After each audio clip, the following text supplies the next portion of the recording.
Hi, welcome to Beauty at Work. We're in between seasons at the moment, so please check out this clip from one of our episodes. When it comes to science education, why should teachers care about beauty? Well, according to award-winning educator and public speaker Dr. Punya Mishra, the answer is because beauty can help nurture our sense of wonder, which is vital for the pursuit of science. And in this clip, he talks about what a more aesthetics-driven science education might look like. Check it out. I mean, one of the things I don't think in teaching we talk often enough about is like how you craft your curriculum, how you think about the nature of the experience. That is completely an aesthetic domain, right? You can have all the pieces in place, but if those pieces don't add up, you don't really have in what Dewey would call an experience.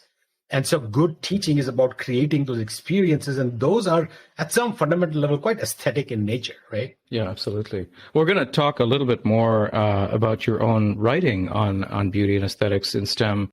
Before that, could you tell us then, I mean, in terms of these aesthetic experiences, what role has beauty or aesthetics played in your own education, in your own experience, in your own work? I think, the reason I got interested in science in the first place when I was growing up in Mizoram in India and in Delhi was I remember this moment of watching David Attenborough's Life on Earth, and I had been reading some Gould and some stuff. I must have been 8th, 9th, 10th grade, and just understanding in a visceral way evolution. And then I couldn't see the world around me without having that lens of evolution. Suddenly, everything around me made sense from that lens. It's like, wow, that butterfly. I remember this sitting in the garden with my mom, a bright butterfly would come and land on a flower, and it would always sit with its wings closed, but the dull ones would sit with their wings open. And my question was, is that because, like evolutionary, if you're open like this, you're more amenable to being caught because you're bright and shiny or whatever, right? So, the point is it's not even whether that's a valid question to ask, but it gave me a lens into seeing the world. My dissertation that I did my PhD on was on the periodic system of elements. And to me, I think we do a disservice to chemistry by calling it a periodic table because it sort of makes it being one rigid thing. If you look at chemists, they have created 400 or 500 different representations. There are spiral ones, three-dimensional ones, because it's a complicated system of elements and complex relationships, which we have sort of essentialized into this one table, which we know is wrong, as every representation has to be. And so it's this element of the visual, the aesthetic, that were very powerful to me early on. And I think they've been deeply motivating to me even today. And I think like most of when we talk about science education, we talk about it in such instrumental terms. But you go talk to scientists, they're not doing it for the salary. They're not doing it. And, of course, the money is important. Don't get me wrong. My dean shouldn't hear this, but, all of that is important. But the reason we do it are always deeper than that. It is this, an urge to understand, to get a lens on the world. Alison Gopnik has this wonderful article, which the title of which I think I wish I had thought of that, but it's called Explanation as Orgasm. And, Oppenheimer has this great quote where it says, sex is for reproduction, but that's not why we usually do it. And so Gopnik says that evolutionarily as the species, we get a kick out of understanding things.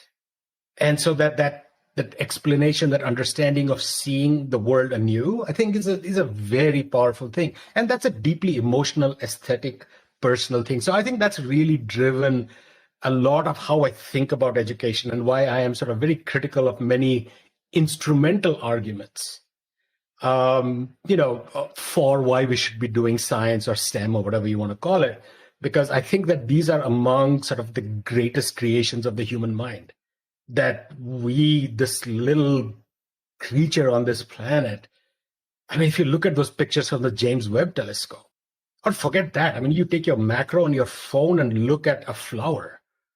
That's to not be moved by that is kind of weird. And that then in education, we don't talk about that is to me an indictment of how badly we are doing things. And again, I don't think this will necessarily move everybody. That's not the point. But I think that there is a group of students, there is a group of learners who, if we approach this way, will fall in love with the science, with the math, with the ideas.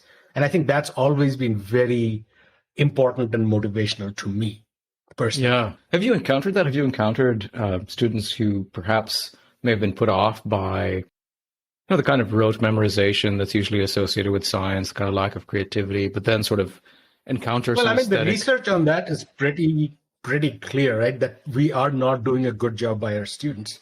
A common friend of ours, Mark Gerard, I think his dissertation is one of my favorite dissertations of all time, and was one of the first committees I served on when I was at Michigan State. And he did this sort of paired comparison between sort of a very good instrumental teaching of science, and somebody who was doing an aesthetic sort of approach to science. So he would, this teacher would take the kids out and they would lie down on the ground and would be like, there is an ocean of air. And this is so starting to see. And so there is some evidence to show that in those kinds of classrooms, kids were talking a lot more about science outside of the class. I don't know how old your kids are, but my kids are older now. But the standard conversation after every day of school was, what happened in school today? The answer would be nothing. Yeah, it's the same here. Right? So that is so depressing. It's like, this is where your minds are supposed to be blown, right? Anecdotally, I used to have this project in Chicago public schools working with STEM educators there. And in order to bring this aesthetic element into teaching, we started this thing called the wow, or the world of wonder moment.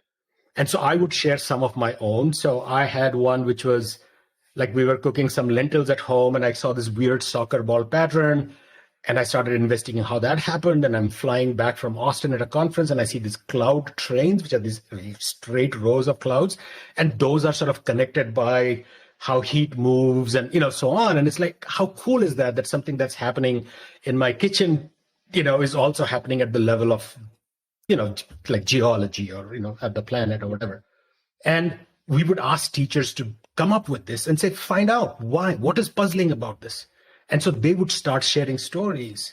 And you couldn't go online and find something. You'd have to find something. That I was driving the other day and I had this question: where does all the sewage from Chicago go? And then you start finding out that sewage actually led to Chicago have to be jackhammered up because it was flowing back. It's hilarious how many things you can learn if you bring the sense of wonder. Now, one of the teachers in my class, I remember the first day she came in and she talked about how happy she was to be in this program because she was working with these 4 children who were completely at risk of falling through because of violence in the community around or whatever. And I remember putting my head down and saying, this is way above our pay grade. Like, nothing we do in this classroom can fix that or address that. 2 months later, she takes the world of wonder and creates a wall of wonder in her classroom where students can start posting questions. And she talks about how one of these kids was like so thrilled that his question got selected and then everybody collectively did research on it. So, yeah, I feel like today we are humans after all. These things move us, right? You look at the night sky, you look at the Grand Canyon, these things move us. And yes, is it something that has to be inculcated and encouraged? Absolutely. The beauty of a mathematical proof is not accessible to everybody unless and until you have been inculcated, So you are part of the aesthetic growth and development is developing this inner gyroscope. That's where sort of mentorship comes in. That's where understanding the rules of the game come in. That's where understanding the boundaries of the discipline come in and the kinds of ideas and then that's when you start really getting it. But I think it can start very early with very simple things. I used to do this with my kids where trying to explain to them the idea of mathematical functions, and we would do it by my walking across the carpet or my son and I walking, oh, he's going twice as fast as me. That's x equals 2x. That's a way of accessing math, which is real. And that it opens up the world to you in ways. And I think that to me is the best part of the aesthetic experience, is this opening up of the world and this continuous sort of regeneration that it never ends because you scratch that itch and you're going to have another one. You got another it's question. inexhaustible. Yeah, no, that's absolutely right. Yeah. Tell us about why teachers should care about beauty in science education. I mean, that's something you've written about, and why is it important in particular for teachers? I think I've addressed a couple of the points, but I think just to reiterate, I think science is an incredibly human activity. And there are many elements that go into that sort of aesthetic experience, right? So one is this curiosity, this questioning, this sense of awe, this sort of anticipation of understanding. I think that is how science or any kind of inquiry begins. If we start by giving students the answers, which is what we do, right? We scaffold like this is what Newton's first law is and whatever.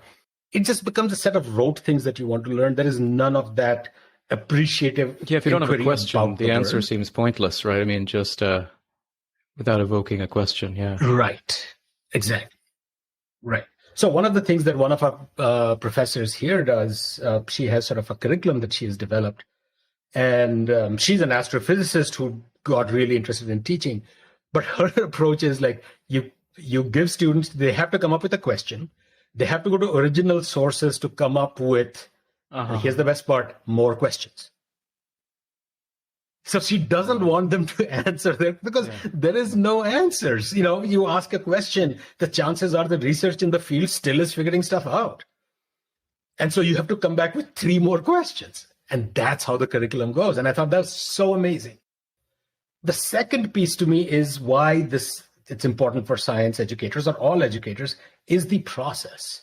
There is an element of sort of detective storytelling, of working with and against nature or the world to figure it out. Like if you think of a really cool experiment, it actually cheats nature in some ways to reveal its secrets.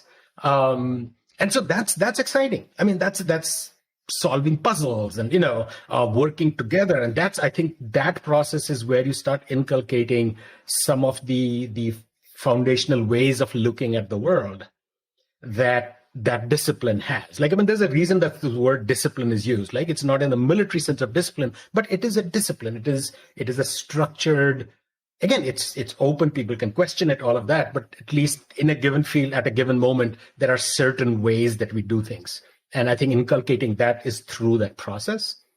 And then finally, if you get the answer, there is this, that's that explanation is orgasm bit, right? I mean, it's like, wow. And I mean, I remember reading Feynman when I was young, and there's this one diagram he has from Newton's textbook. And it's like the simplest geometry thing, but I couldn't understand it. I don't know why, my mind just blocked. And then suddenly I remember the sleeping at night and I woke up, like lying in bed, and I just sat up like, shit, I get Kepler's laws. And did I discover it? No. This guy had done it hundreds of years ago. But that moment was real to me, truthfully, right? So I think it's the sense of like, I know something about the world that is so cool, that I think is super powerful. And now you see what happens is that you end up back with more questions, And so to me, in some ways, this model of aesthetic learning maps the scientific sort of method in some way. But I think has a lot of pedagogical potential because you're starting with curiosities, and then develop techniques to address that question. Like, what's a fair question in this, right? I mean, one of the things that I used to do with my teachers is like back up the envelope calculations. Is like, how much poop is generated by humans every day in cubic foot? How do you even start? Like, do you know the density of poop? No, we don't. Okay, can we make some ballpark guesses? It's a hilarious question, but you can go down some really interesting, weird math sidelines, but it's genuine in the sense you don't, but you have to make estimates and guesses. And so I think, so to me, that is why to be human is to be a scientist, is to be a writer, is to be a painter, is to be an artist, a musician. And I think that if we don't include these, we are doing a disservice to our kids. I think that's really really important to certainly. I mean, I've been trying to think, it's just because I teach as well, and I was just with my department yesterday, and we were trying to think through some of the challenges that we're facing with students in whom it's very difficult to generate that sense of wonder, the sense of curiosity, and we're trying to think through, like, are there emotional obstacles to learning? Are there emotional prerequisites for learning, right? So what does it take to become curious? Because we typically think about, okay, here's what I want to, these are my goals for this course. This is what I want them to know at the end of the course. And then we sort of figure out a structure by which we will pace that dissemination of content. But we aren't really paying attention to the emotional journey and to the process of how questions emerge and what does it take to create those questions. So I think what you're saying is really, really vital, for us, I think, in science education and beyond. Yeah, I think the thing here is that it's going to be different for each person. Like what worked for me wouldn't necessarily work for someone else, right? And so one of the things that I try to do in like these programs that I had, particularly with working teachers in the master's program, is multiple things.